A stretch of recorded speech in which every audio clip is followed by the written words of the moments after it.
We're still talking about dynamic programming, and I finished RNA folding last time, although we never did really the traceback completely.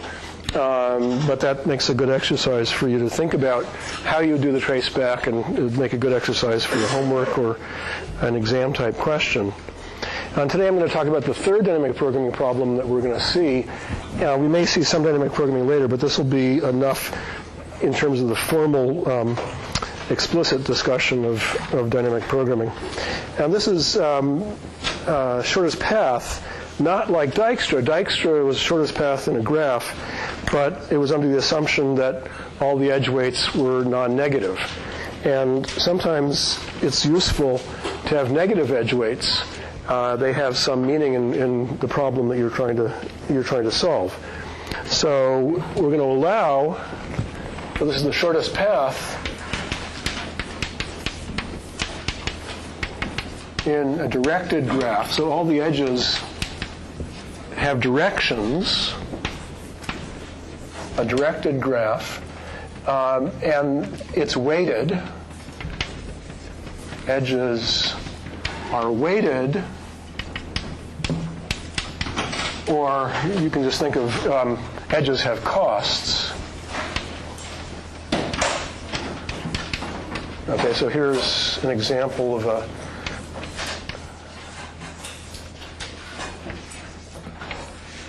and negative edge weights are possible. Okay, so this might be a 5, minus 3, minus 7, 8, 6, whatever. So it's advantageous if you're trying to find the shortest, the minimum total weight path. It's advantageous to take some edges that have negative weight. Minimum total weight path, or cost, from some initial vertex or node we'll call S to some final node T, from S to T. T for terminal, S for source. Okay, now we're allowed both positive and negative weight edges, zero weight edges too. But there's one restriction, which is that there's no negative weight cycle. Okay? So assume no negative weight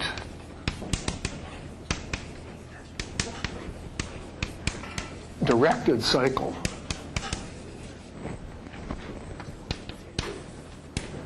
So a directed cycle is one where you can go around it never going against the direction of an edge. So here's a directed cycle. Okay. Here's a cycle. If we weren't considering edges, this would be a cycle, but this isn't a directed cycle because any way you would follow it, you'd have to go against one of the edges, so that's not a directed cycle. So we're assuming that even though there are directed cycles, well, there may be directed cycles, but there are no directed cycles that have a total negative weight. So if this is a 10 and this is a 3, then if this is negative, it's got to be larger than negative 14. So it might be, oh, sorry about that. Sorry, I'm in class. Okay, well. Told her not to call me here. Anyway, sorry. That's supposed to be a joke. Okay, so this is larger than negative 14. Okay, so negative 10, for example, which is, by the way, negative 10 is larger than negative 14? Okay. So negative 10 would be okay because this total weight now is 3, and that's not negative.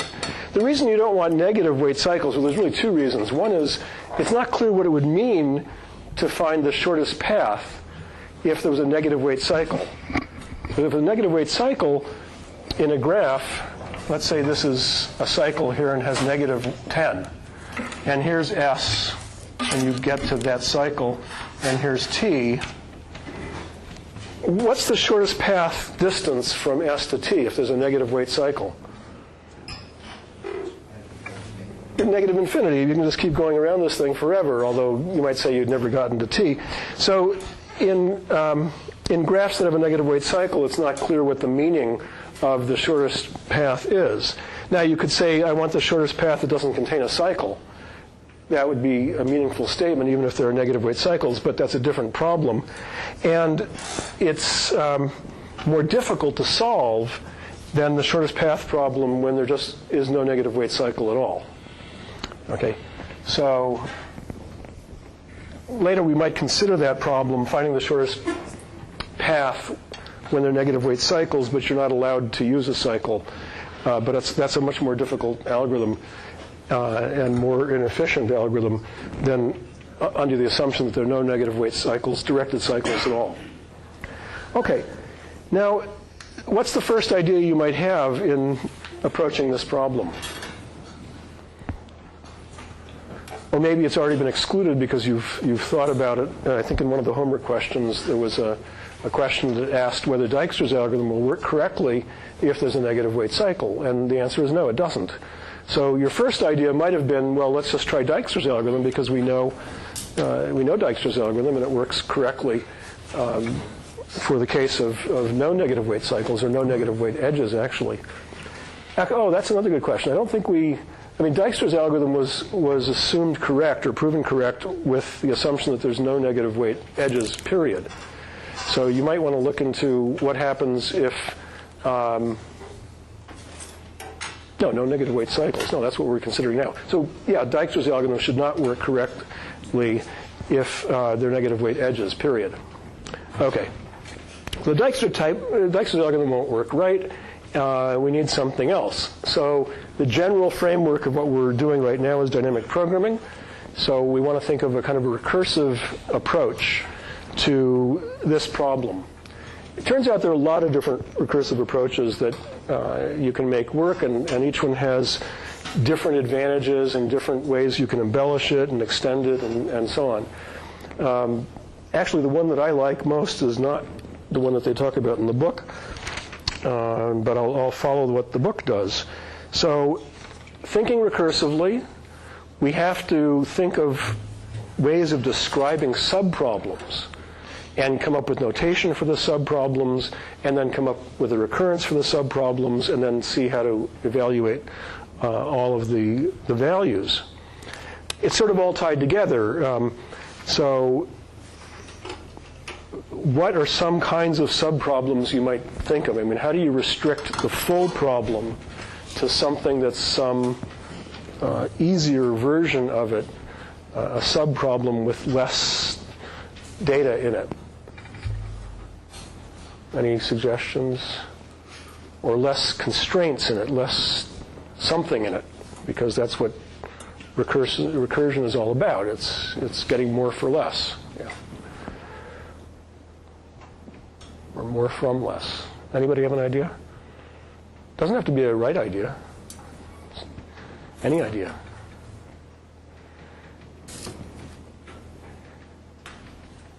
Okay, well, I'll give you one. We're going to define opt IV to be the minimum cost of a path. And these paths, the paths have got to be directed. You can't go opposite to a directed edge. That's going the wrong way in a one-way street. It costs infinity if you get caught doing that. So opt IV is the minimum cost of a path from some node V to T. Okay, so this is already some kind of restriction because some kind of different problem, because we're interested in the problem from S to T, and now we're making it, I don't know, should I call this a restriction or actually making it more, generalizing it, because now we're allowing any node. But, all right. In order to solve the S to T problem, we're going to actually solve the problem of shortest paths from each node to T. So from V to T, using at most,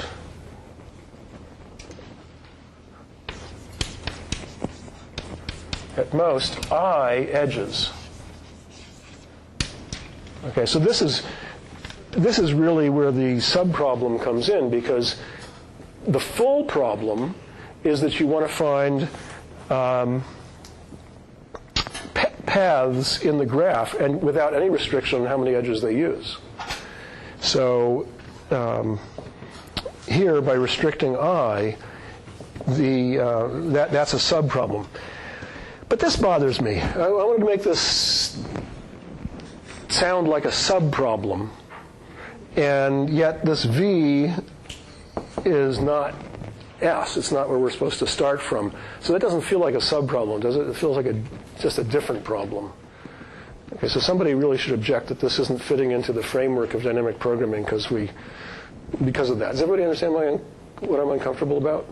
If I'm trying to make this look, so how I'm going to change that to make this really look like a subproblem is say that our problem now is not to find the minimum total weight path from S to T, but to find the minimum weight path from V to T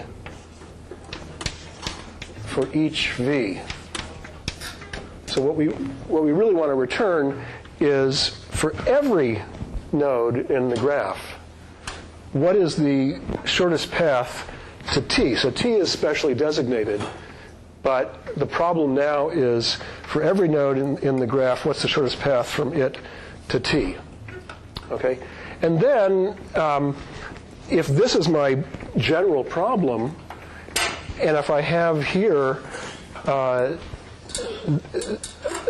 specify an I and I specify a particular V, then I'm saying what's the minimum cost? The minimum cost of a path from node V to T using at most I edges. That is a restriction. That's a subproblem of this, right? Okay, so this fits better into the whole framework of what I'm talking about, a recursive, well, at least making this a subproblem, and then being able to say that our recursions and our dynamic programming always wants to look at subproblems. Okay, so this is what we're going to focus on, and given that, what is it that we want? With this notation, what's the notation for what's the problem we're trying to solve in terms of that notation? At least in terms of the weight of the path, not necessarily the path itself. How do we use this notation to express this problem, at least finding the shortest path distances, not necessarily the path itself? Now that I've done the midterms, I know everybody's name. I'm going to start picking on people randomly if nobody volunteers. Okay, yeah. Up to NS, using all the nodes from S. Okay, that's close. Opt. Well, this is using at most I edges, and how many edges do we have? Well, there's many edges as there are in the graph. We can give it a symbol M. Okay, but a little bit of thought, you'll realize that since there's no negative weight cycle, the shortest path is never going to use more than n minus 1. If n is the number of nodes, the shortest path will not use more than n minus 1 edges. Because if it uses more than n minus 1 edges, it has to have a cycle. That cycle can't be negative, so it's either positive, and it's definitely you don't want to use the cycle, or it's 0, in which case you can get rid of it. So we'll just say n minus 1, because that's the most number of edges that you could ever really realistically use in a shortest path. So you have the opt, n minus 1 edges, and what do we want to put here?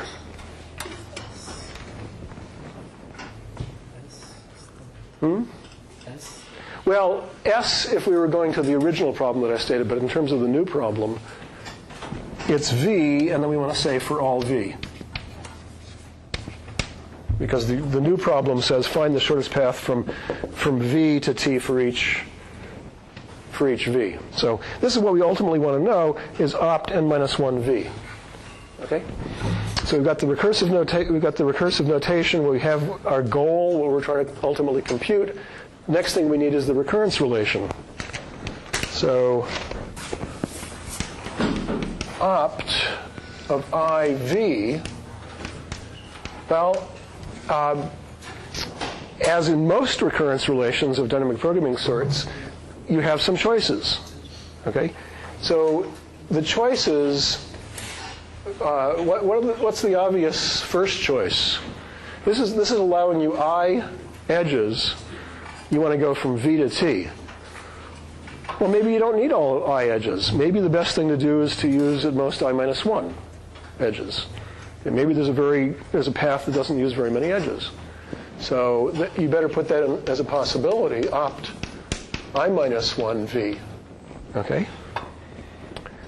But if you do want to use I edges, and that means exactly I edges, from v to t, then your first edge is going from v to some other node.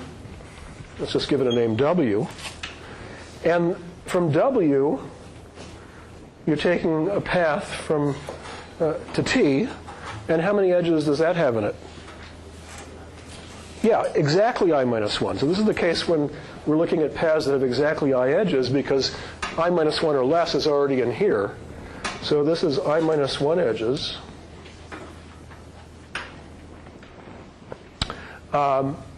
So we have to include opt vw, opt w I minus 1. That's what's going from w to t, plus the weight of this edge from v to w. Now, I don't think I give you notation. In the book, this is cvw, the cost of the edge vw. Okay? Are your arguments we switched in the second opt? Say what?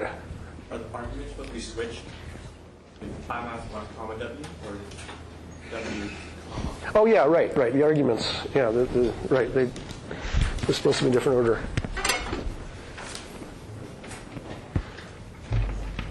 I minus 1 w.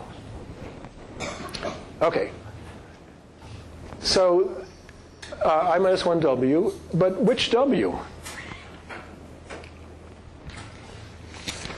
So I just drew a picture here. It's a cartoon. You go from v to w and then from w to t. But in terms of the algorithm, which w are we talking about? Yeah. Every w?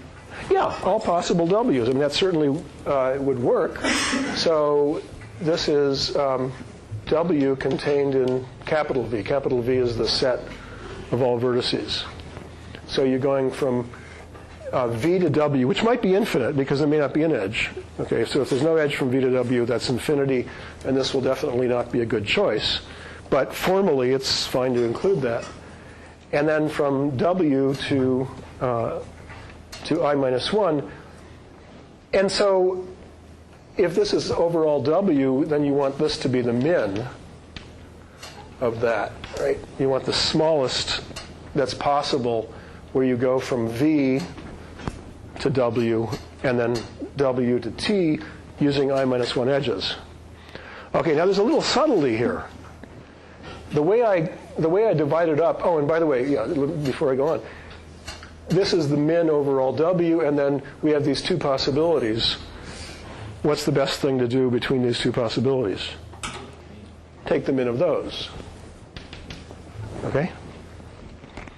Now there's a little subtlety. The way I explained the way we divided up the cases, this is the case when the path from v to t uses I minus 1 edges or fewer. Okay? And then we had the case when we're using exactly I edges, so one edge here and then exactly I minus 1 edges here.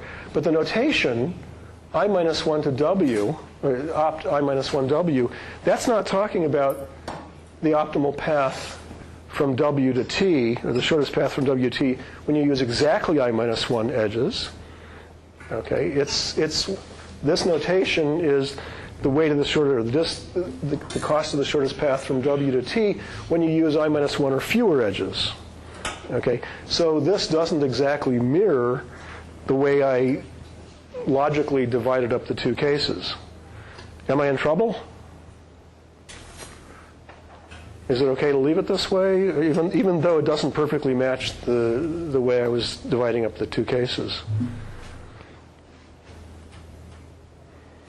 I see some people nodding yes. No no's. Somebody want to explain the yeses?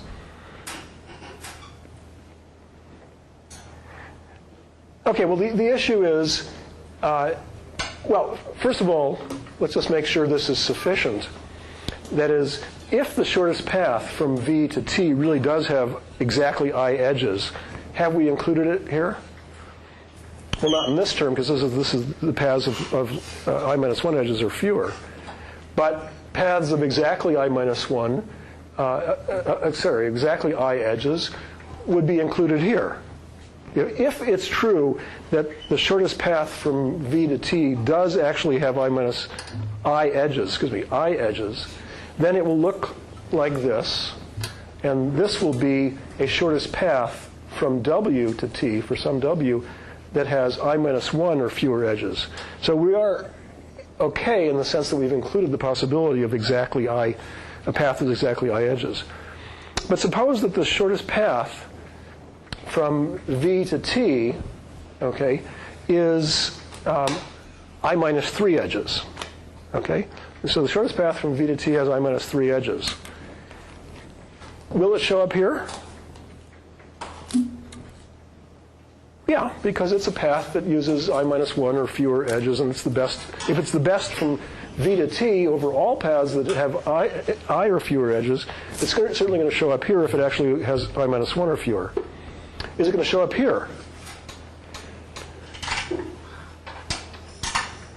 Okay, so this includes the possibility of using I minus 1 or fewer edges to get from W to T in the shortest possible way. And if the shortest path from V to T over all paths that have I or fewer edges has actually I minus 3, then this portion of it from W to T is going to be the shortest path from W to T that has I minus 1 or fewer. In fact, it has I minus 2. Okay? So what's going to happen in those cases is this will be a value, which will be the minimum of these two. And what will be the value from here? In the case that the path actually has I minus 1 or fewer edges, the shortest path from V to T has I minus 1 or fewer edges, that shortest path value will show up here by definition. Will it also show up here?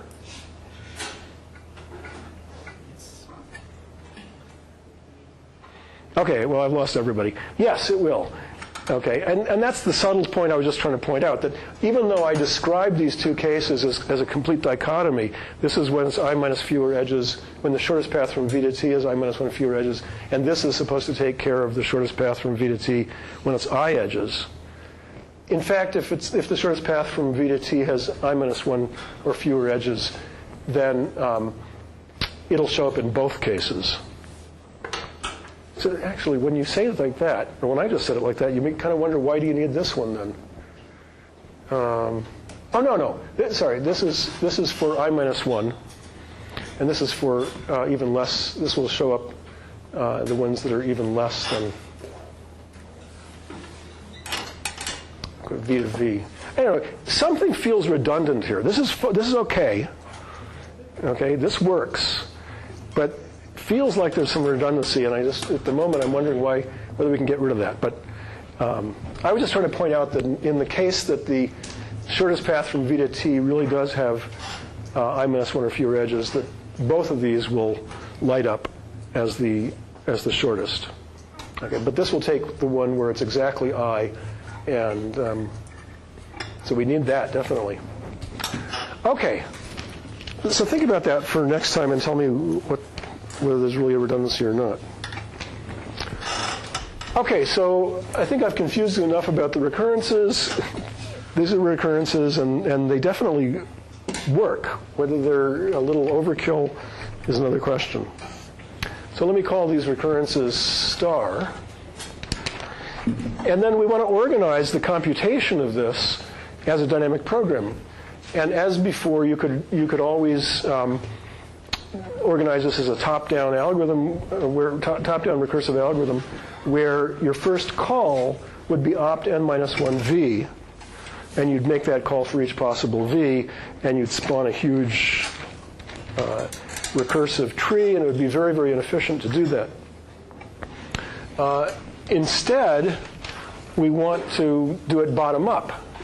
Bottom-up means you're going to compute first the smallest subproblems, the subproblems where the parameter here is the smallest possible, and then work your way up by using this recurrence, always making sure in the way that you've organized the computation that when you're trying to compute opt-iv, that you've already computed the particular opt values that are called for in the recurrence. Okay? So when you look at this, opt-iv, well, it needs I-1, v, it means I-1w.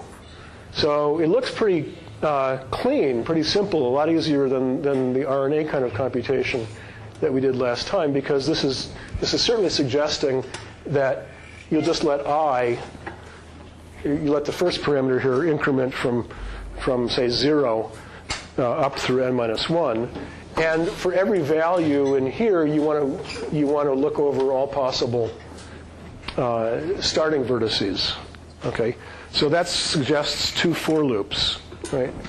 So M is going to be our table. I don't know why, when opt was the value, I mean, opt is clearly a function of 2 parameters, why it can't be the name of the table we build. But in the book, they usually switch to M for the table.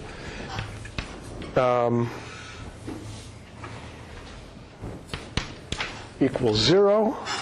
So this is saying, what's the shortest path from T to itself using 0 edges? 0. Okay? And M0V is equal to infinity for V not equal to T. So these are the base cases. The shortest path going from V to T using 0 edges is infinite, and unless you're already at T. And then for I equals 1 to n-1, so this is the number of intermediate,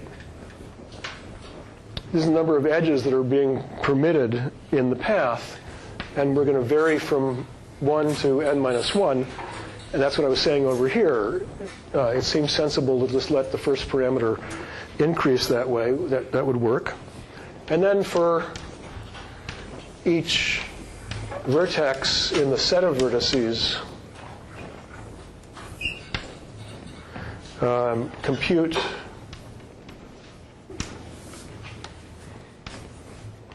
MIV using the recurrence star.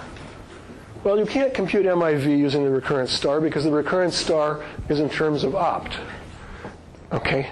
But if everybody understands that the book did the sleight of hand where they were calling things opt and now they're calling things M, you can use these recurrences just wherever you see opt, make it an M.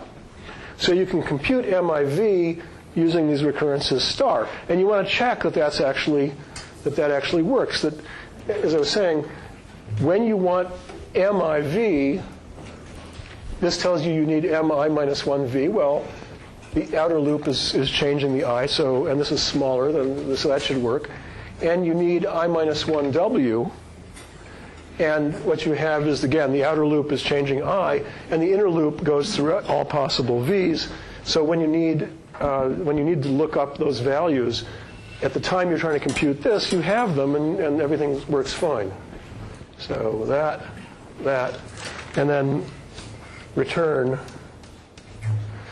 M of n-1 V. For each V. Okay? All right. So we argued that the recurrences were correct. this is very clearly a correct implementation of the recurrences that you can that works because it always has what it needs at the time it's trying to compute MIV. What's the running time of this? So the primitive operations, we have to do lookups, we have to do addition, and we have to do comparisons. So for a particular IV, how many operations, for a fixed I and V, how many operations are required here?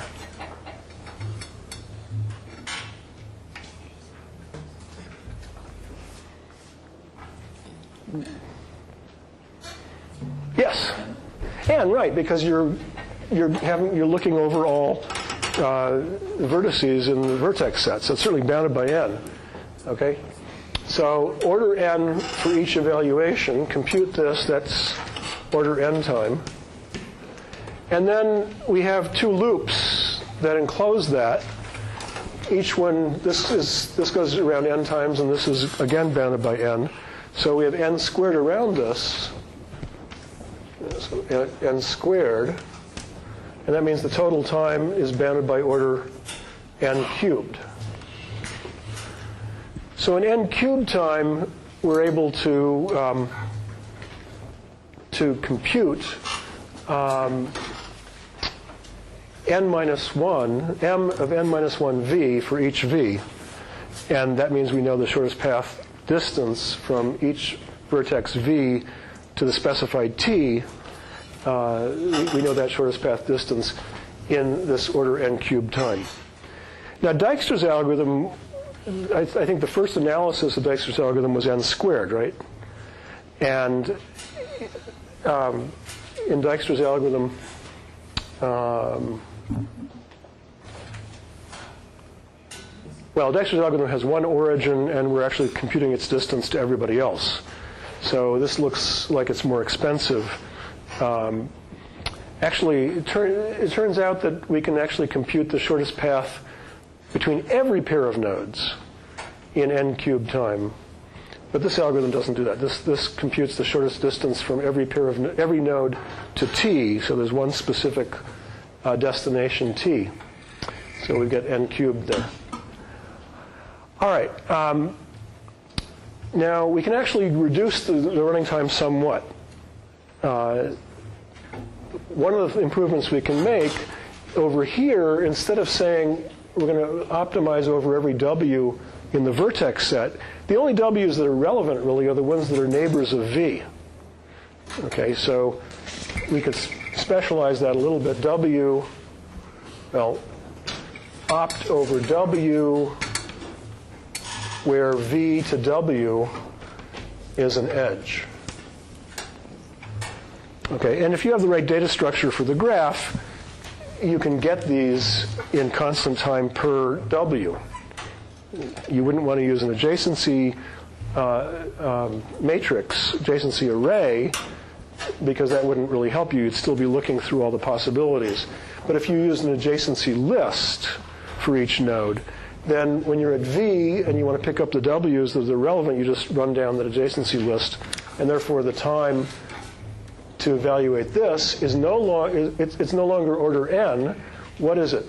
So if we have a particular I and we have a particular v, what's the time to evaluate opt IV?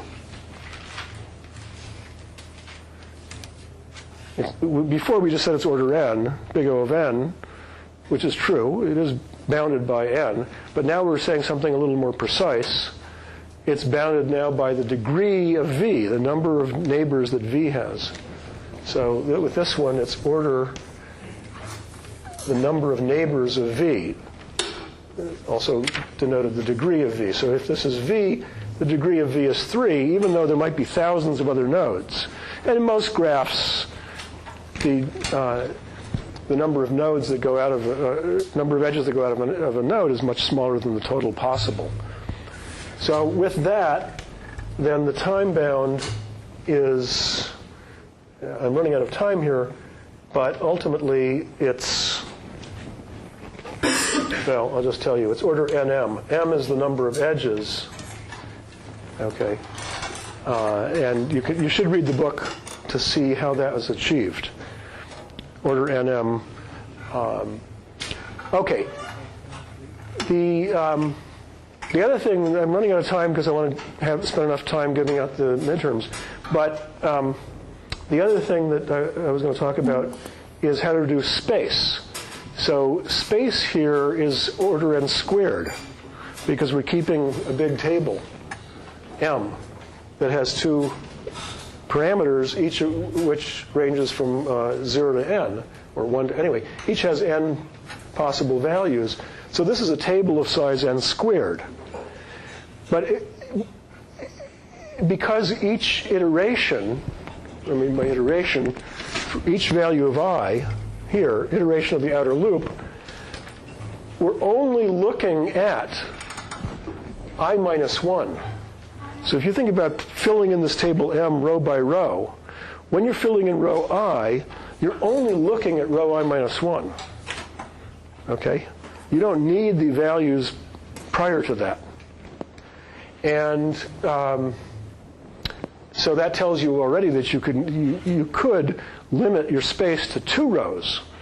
The previous row and the row you're filling in, and then your algorithm's got to kind of flip-flop back and forth. Which one is the previous one, which is the current one. And then if you think about it even further, you can convince yourself that you really only need 1 row, and I think maybe 1 more cell beyond that. But you can limit your space down to order n from order n squared, and oftentimes saving space is a very important thing. Okay, I think that's all for this dynamic program. Oh, except for the traceback. We didn't do traceback, and I wasn't going to anyway. That makes it, and the book doesn't. For this problem, that makes it a good homework question to think about how you would organize the traceback in this problem. Actually, what the book does do, they don't talk about the traceback for the n cubed version or the n squared space version, but then they say when you've used only order n space for your table, it makes the traceback trickier. And they do talk about how you would do the traceback if you only had order n space, if you're only keeping that smaller array and not the full matrix. But how to do the traceback when you're keeping the full array makes a good homework question, so you might think about that. Okay.